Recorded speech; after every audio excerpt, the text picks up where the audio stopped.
In the village of Nimu, where the river sang sweet melodies and the baobab trees whispered ancient secrets, there lived a woman named Mama Olachi. She was feared by many, respected by some, and loved by few. Mama Olachi had only one son, Obinna, whom she loved more than life itself. But her love for him was twisted. It was possessive, controlling, and filled with jealousy. When Obinna became a man, he fell in love with a kind-hearted woman named Adana. She was beautiful, respectful, and hardworking. Her laughter filled the air like the morning song of the birds, and her hands brought life to everything she touched. But Mama Olachi saw her as a threat. She despised Adana from the moment Obinna introduced her as his wife. "This girl has bewitched my son," Mama Olachi muttered to herself. "He listens to her more than he listens to me. This cannot continue." And so, the wicked mother-in-law began her mission to turn her son's heart against his wife. Every day, Mama Olachi whispered poisonous words into Obinna's ears. "Adana does not respect me," she would say. "She is lazy. She is after your wealth. A good wife should wake up before the first cock crows and serve her husband's mother before herself."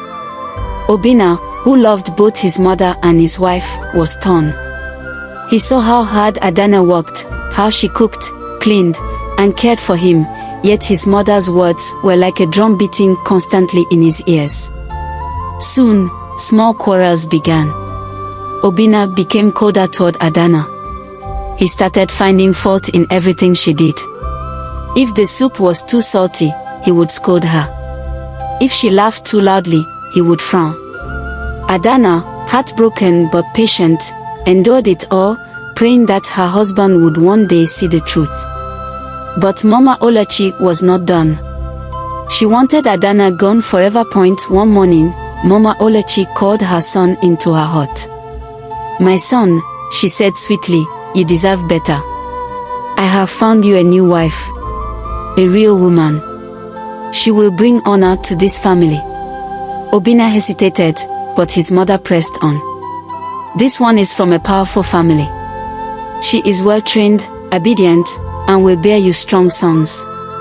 The next moon cycle, the new wife arrived. Her name was Nkem, and she was as beautiful as the setting sun. But behind her beauty lay a cunning and dangerous spirit. From the moment she entered Obinna's household, she took charge. Unlike Adana, who was humble and kind, Nkem was ruthless. She demanded the best food, the best clothes, and the best treatment. She treated Mama Olachi with no respect, dismissing her like an old maid.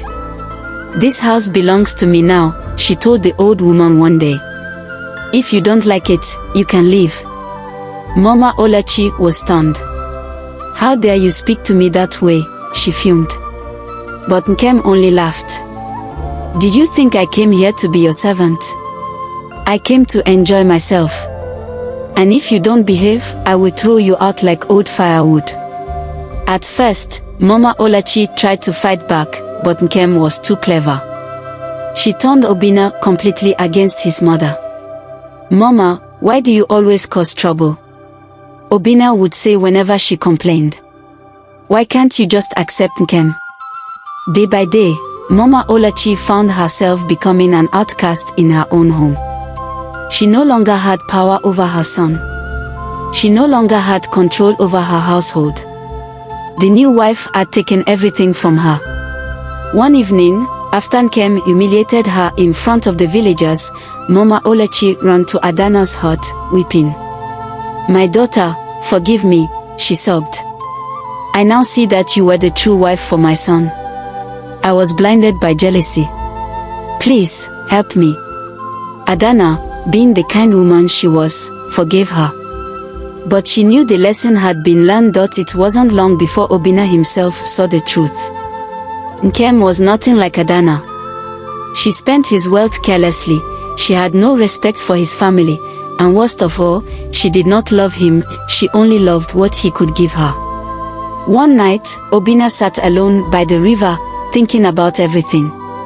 He remembered how Adana used to cook for him with love, how she would sing softly while pounding yam, how she would wait for him with warm embrace after a long day. Tears filled his eyes. He rushed back to Adana's hut and fell to his knees. "My love, forgive me. I was a fool to listen to my mother. Please come back home." Adana smiled and lifted him up. "I never left, my husband. I was always here, waiting for you to see the truth." As for Nkem, when she saw that her game was over, she packed her things and left the village, looking for another man to deceive. And Mama Oluchi.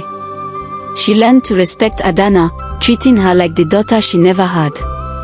From that day on, peace returned to Obina's household. Love, patience, and kindness had triumphed over wickedness. And so, the villagers of Ndimu told this story for generations, reminding every mother-in-law that a good heart will always win in the end.